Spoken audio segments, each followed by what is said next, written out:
I'm Dylan Estes. I am primarily an instant film / analog photographer. I really started to fall in love with instant film all the way back when we used to use my parents' camera, Polaroid Sun 660, around the house for various, dumb family photos as you do.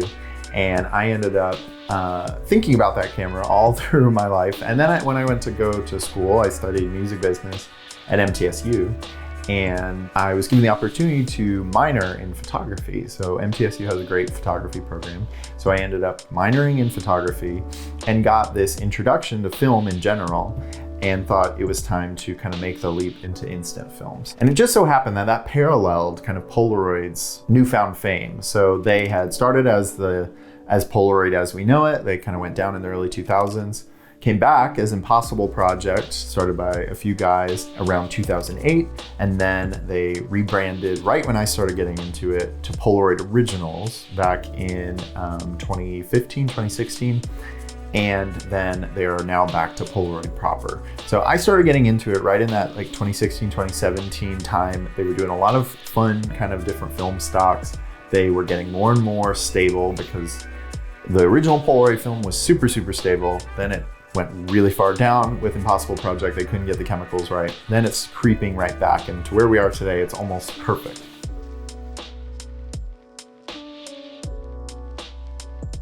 The reason I got into film is because it is the basic building blocks of any kind of photography or videography. So when you learn those basics and you learn why film is the way it is, then it kind of gives you a basis for every other kind of camera work. Once you understand film, you can kind of move into other mediums, and I feel like it builds on your character. So I feel like a better photographer having known film previously to digital, and then bringing all that knowledge into digital. The second thing that's really important about it is because it's so tactile. So, film photography, everything is in your hands. There's nothing up in the air, there's nothing on a cloud, there's nothing on your computer, unless you scan it and you bring it into your computer.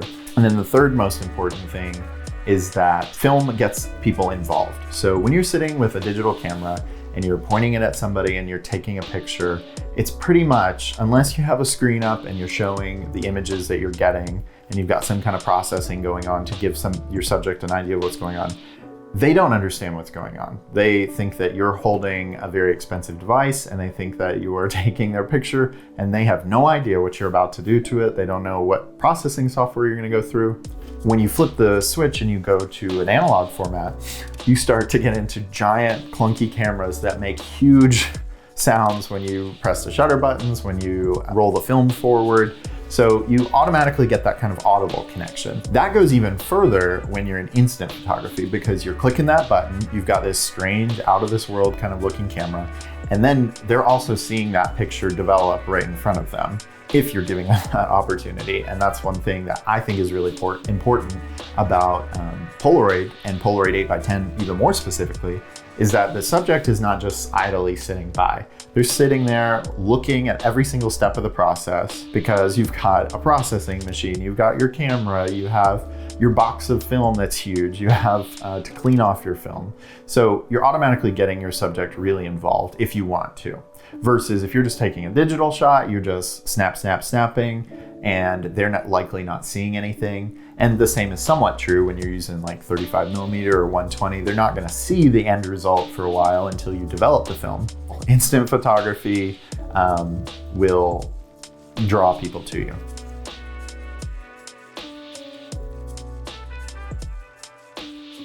So my 8x10 work kind of starts on eBay. I've always gone to eBay for cameras, and it's always been, I acquire the camera that's just below the camera that I actually want, and then I just keep making these steps. So in this case, it wasn't necessarily a camera with the 8x10 equipment, it was more of the equipment that goes with it, like the film holders and all the things that are specific to the Polaroid 8x10 format.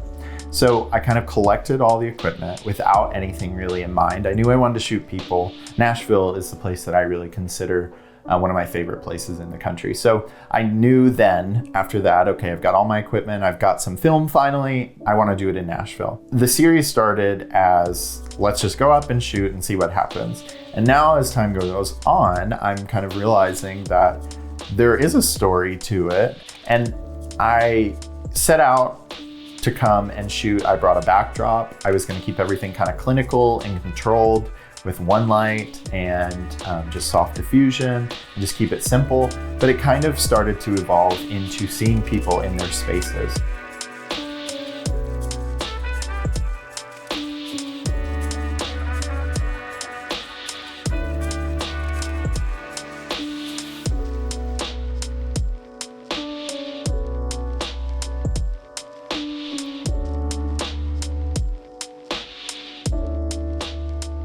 I have been inspired by a lot of different photographers, typically a lot of older photographers, kind of the classics. I've taken that, I feel, and moved it into getting people's personalities on film or on the images. Andy Warhol was kind of an early inspiration of mine, not from an art standpoint.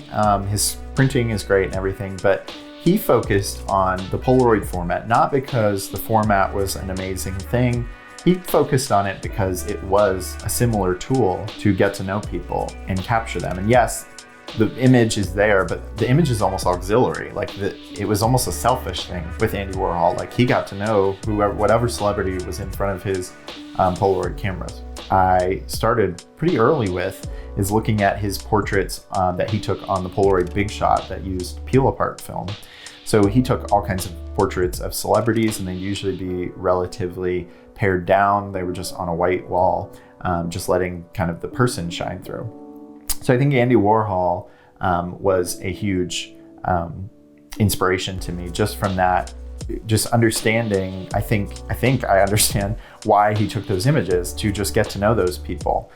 He was famous for saying, I think downplaying fame and wanting to teach everyone that celebrities are really nothing more than somebody that just gets paid attention to more often. They're not necessarily different people, they're not special people always, but they just happen to be at the right place at the right time. The second person that I find very inspirational, and again, almost a similar outlook, is Linda McCartney, Paul McCartney's wife. Or former wife.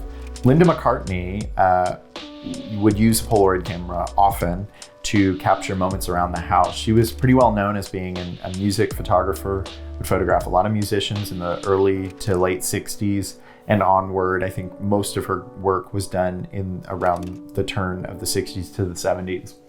And recently there was a book published, Life and Portraits, by Linda McCartney's estate.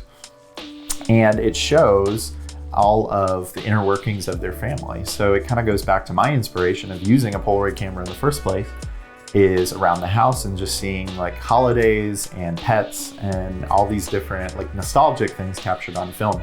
So to see that in another photographer's work, to see that she was using Polaroid as almost a personal archival tool, and now for those portraits to be published, it's kind of interesting and inspirational to me, because it turns everyday things into beautiful images.